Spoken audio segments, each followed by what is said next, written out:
Margaret Wilson had lived in the same small house in Ohio for over 40 years.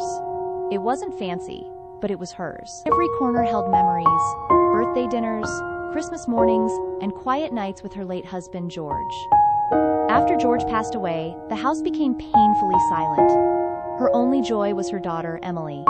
So when Emily showed up one cold evening with tears in her eyes and her husband Daniel standing quietly behind her, Margaret didn't hesitate.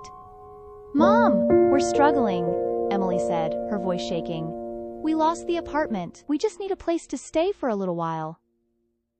Margaret's heart broke instantly. "Oh, honey, this is your home too. You don't even have to ask." And just like that, they moved in. At first, everything felt right again. The house had life. Emily would sit with her mom in the evenings. Daniel would thank her for meals, and Margaret felt needed again. But slowly, something changed. It started with small things. "Mom, can I borrow your debit card?" "Just for groceries," Emily asked one day. Margaret smiled gently. "Of course, sweetheart." But the card wasn't returned that day, or the next. Soon, it became normal. "Mom, I'll handle the bills now." "Mom, it's easier if we keep your card." Margaret trusted her. Why wouldn't she? She was her daughter. Weeks passed, and then months. Margaret began to notice her fridge was often empty. One evening she opened it and found nothing but an old carton of milk and a few slices of bread. Later that night she saw Emily and Daniel eating takeout in the living room, laughing, scrolling on their phones, not even asking if she wanted anything. She stood there quietly, watching, hoping they would notice her. They didn't. "Did you eat, Mom?" Emily asked casually, not even looking up. Margaret forced a small smile. "Yes, I'm fine." But she wasn't. Days turned into a routine of silence and neglect. Margaret started eating less, not because she wanted to, but because there was simply nothing left for her. Sometimes she would make tea just to feel full. Other times, she would go to bed early, hoping sleep would distract her hunger.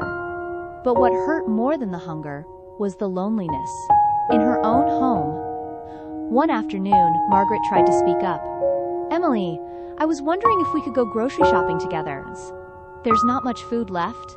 Emily sighed, clearly annoyed. "Mom, we're already stressed enough. You don't understand how hard things are for us right now." Margaret went quiet. "I'm sorry," she whispered. Sorry, in her own house. Things got worse. Daniel started treating her like she didn't exist. Sometimes he would change the TV channel while she was watching. Other times, he would complain about her being in the way.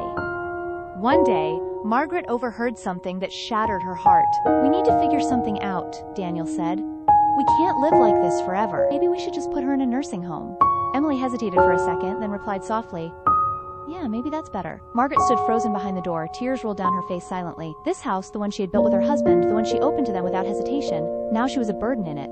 That night she sat alone in her room, holding an old photo of Emily as a little girl. "Mommy, I love you forever," little Emily had once said. Margaret smiled through her tears. "Forever doesn't last very long, does it?" she whispered. The next morning, something inside Margaret changed. For the first time in months, she didn't ask for anything. Instead, she quietly walked to the bank. With shaking hands, she spoke to the clerk. "Just in my name."